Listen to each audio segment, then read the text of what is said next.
Friends, welcome back to our channel. और आज हम लोग आए हैं एक नया अच्छा बेहतरीन सा कंटेंट लेके कानपुर के लिए। आपने बहुत देखा होगा बुर्ज खलीफा पे 3D प्रोजेक्टर से कभी शाहरुख खान को विश किया जा रहा है, कभी इंडिया तिरंगा 15 अगस्त, 26 जनवरी, कभी मोदी जी का बर्थडे, कभी कुछ एक्सेट्रा। तो वो सेम चीज़ 3D प्रोजेक्टाइल कानपुर में भी आ चुकी है। जी हाँ, कानपुर में भी अब वो इंस्टॉल हो चुका है हमारे गांधी भवन फूल बाग मल्टी लेवल पार्किंग के जस्ट सामने।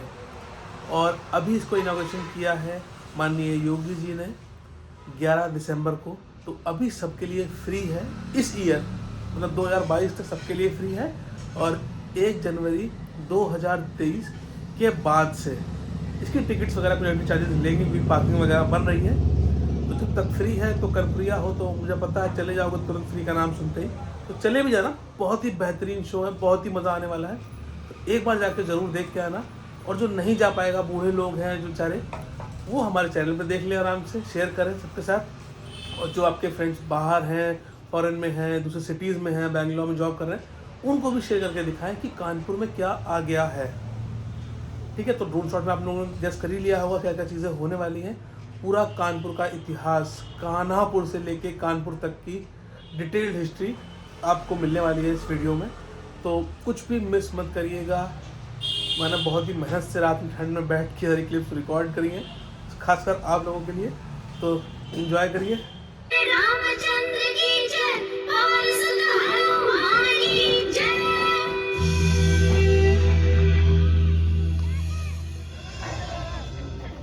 प्राचीन पौराणिक पुरातन बिठूर से पुरातात्विक जाजमऊ के बीच की जगह को कानपुर नाम शायद 1209 में मिला अपने राजा कान्ह देव से।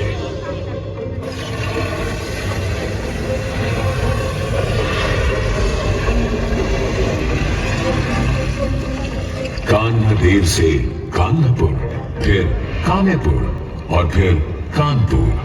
पर तब इस छोटी सी बस्ती को कोई ही जानता था। हाँ, लोग जानते थे तो सिर्फ यहां बहती पवित्र गंगा मैया को। गंगा जिसकी दिव्यता को देव दानव सब जानते हैं। गंगा जो मनुष्यों को उनकी भाव भावना के अनुसार भक्ति और मुक्ति देती है। गंगा जिसके चरण कमलों को हम सब नमन करते हैं।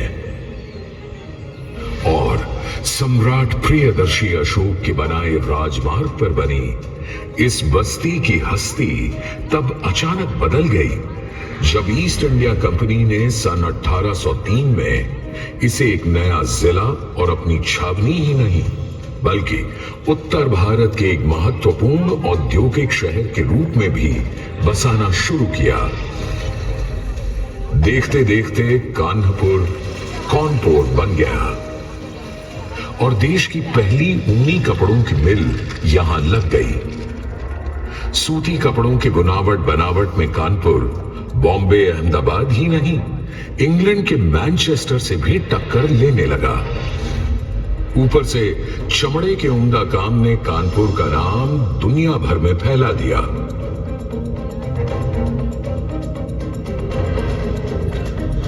मगर मिलों में कपड़ा बनाकर अंग्रेज ईस्ट इंडिया कंपनी भारतीय किसानों को लूटने और कारीगरों, कामगारों, जुलाहों को बर्बाद करने में लगी थी। ऊपर से हर हिंदुस्तानी रवायत, रिवाज, रस्ते को खत्म करके सब पर बरतानी तौर तरीके लादने की कवायद अलग। यह सूरत बहुत दिन नहीं चलनी थी। यहीं से पैदा हुआ अंग्रेजों के विरुद्ध विद्रोह का पहला विप्लवी विस्फोट। सुनो भाइयों, कथा सुनो 57 की। कान खोलकर सुनो, कथा है क्रांति के पहले सावन की।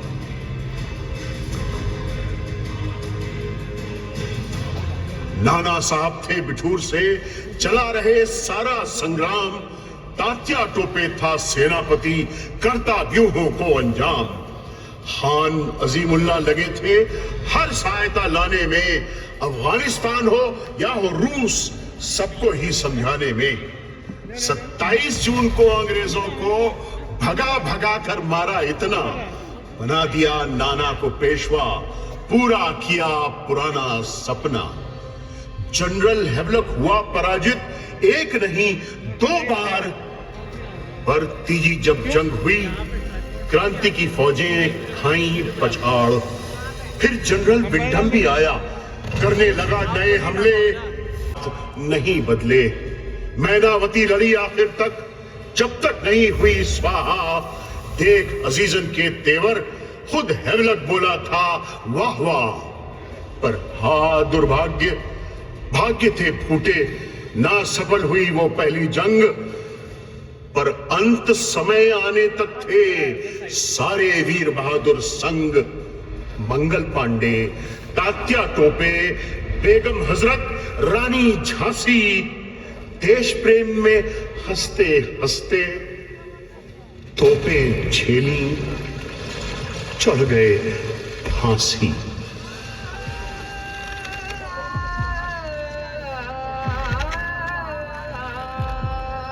कानपुर से इलाहाबाद और लखनऊ से दिल्ली तक की शाहराह के सारे पेड़ों पर अब हिंदुस्तानी बहादुरों के मृत शरीर झूल रहे थे।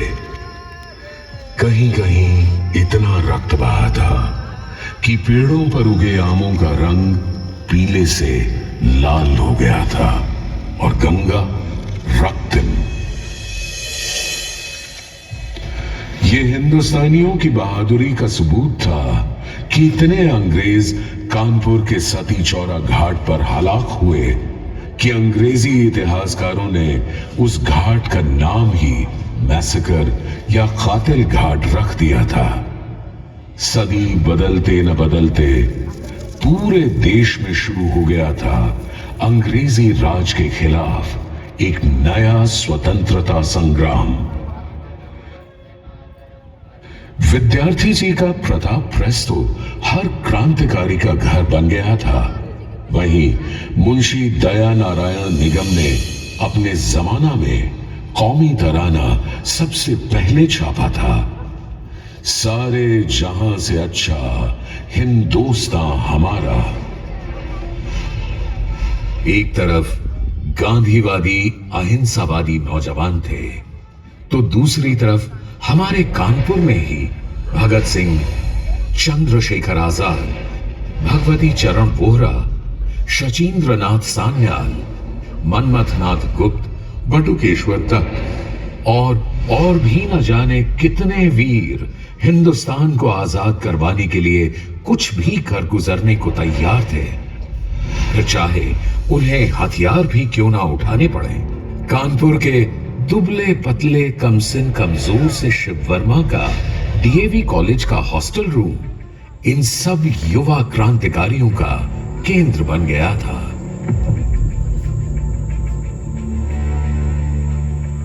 आखिरी शब्द दीद के काबिल थी बिस्मिल की तड़प। सुबह दम कोई अगर पालाए बाम आया तो क्या। राम प्रसाद बिस्मिल ने हम सबको पैगाम नहीं, धिक्कार का थप्पड़ भेजा है। कुछ भी करके हमें उन्हें लखनऊ जेल से छुड़वाना ही होगा। हमारा पिछला मिशन भी नाकाम रहा था, बल्कि उसके बाद से तो और पहरा बढ़ा दिया है अंग्रेजों ने काकोरी एक्शन वालों पर। मुझे तो बस बता दो करना क्या है। ये बम बनाने का सामान और तरकीब है। अगर हमने बम बना लिया तो जेल की दीवार को तोड़कर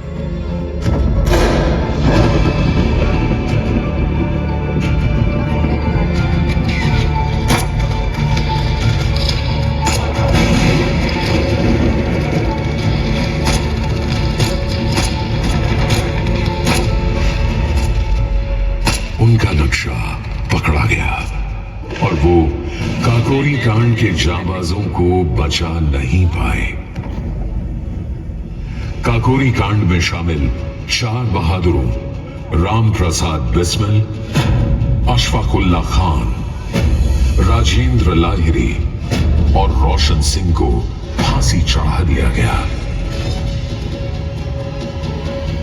स्वयं महात्मा गांधी स्वतंत्रता आंदोलन के समय 7 बार कानपुर आए थे और मोहब्बतों इंकलाब के शायर मजदूरों के हिमायती मौलाना हसरत मोहानी ने यहीं से तो देश को नारा दिया था, इंकलाब जिंदाबाद। 25 मार्च 1931 को हिंदू मुस्लिम एकता की अनोखी मिसाल कायम करते हुए प्रतापी लेखक, संपादक, अनुवादक, जननेता श्री गणेश शंकर विद्यार्थी ने एक हिंदू मुस्लिम फसाद को रोकते हुए अपने प्राणों का बलिदान दे दिया। यह श्री विद्यार्थी जैसे बलिदानियों की प्रभा का प्रताप था कि 1947 में भारत आजाद हो गया।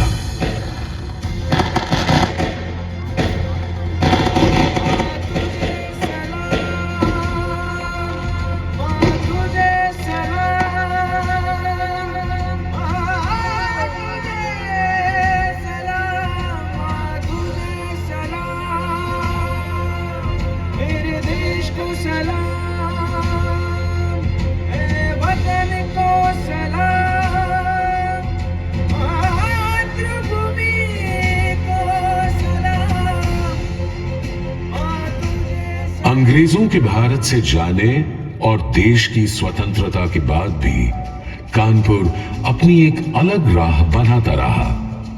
शिक्षा के मामले में कानपुर हमेशा से अग्रणी रहा है।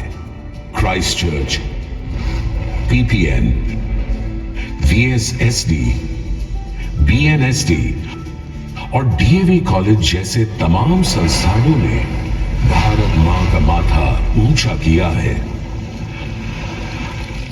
देश और दुनिया को एकात्म मानववाद या इंटेग्रल ह्यूमनिज्म का सिद्धांत और संस्कार देने वाले पंडित दीनदयाल उपाध्याय ने कानपुर सनातन धर्म कॉलेज से ही स्नातक की शिक्षा प्राप्त की थी और डीएवी कॉलेज कदाचित संसार का अकेला ऐसा कॉलेज होगा जहां से किसी देश के प्रधानमंत्री और राष्ट्रपति दोनों बने हों। जब देश में नए 5 प्रौद्योगिकी संस्थान बने तो कानपुर में नींव डाली गई आईआईटी की, जो भारत ही नहीं सारी दुनिया के लिए कल्याणकारी सिद्ध हो रहा है।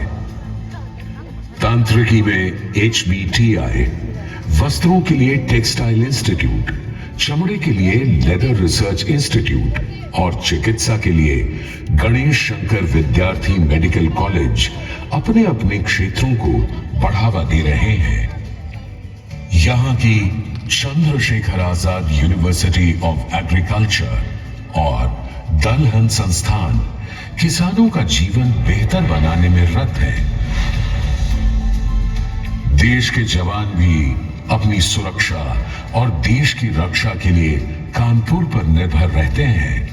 Small arms factory, field guns paratroopers के पैराशूट्स, नेवी की मजबूत अटूट रस्सियां, अलग अलग स्थानों तापमानों के लिए जूते, सेना की वर्दी, सब कानपुर से बनकर सीमाओं तक जाते हैं। आर्मी के लिए हमने तो अपने शहर में एक और शहर बना लिया है, अरमापुर। कानपुर के औद्योगिक घरानों ने अपने शहर को बनाया और बढ़ाया है ही। इनमें से बहुत से घरानों ने कानपुर को बहुत ही नवीन पर प्राचीन भक्ति में रचे बसे मंदिर भी दिए। हमारा कानपुर लोक नाट्य नौटंकी का बहुत खास स्थान रहा है।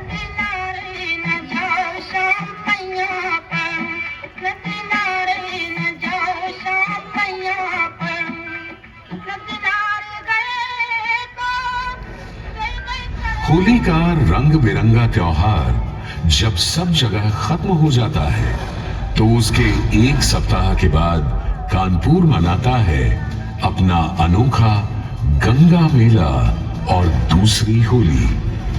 इसी तरह कानपुर वालों की मस्त चाल और कनपुरिया भौकाल की भी क्या बात है। खाने पीने में भी कानपुर का कोई जवाब नहीं।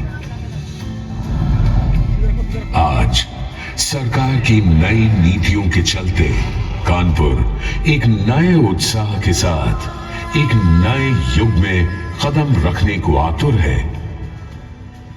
आज कानपुर देश का 8वां और उत्तर प्रदेश का सबसे बड़ा स्मार्ट सिटी है।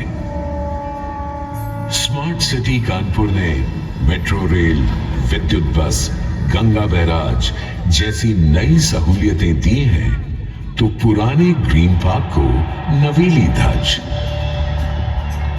स्मार्ट सिटी बनाने से कानपुर के नागरिकों को सुविधा के साथ सम्मान और स्वाभिमान भी मिला है।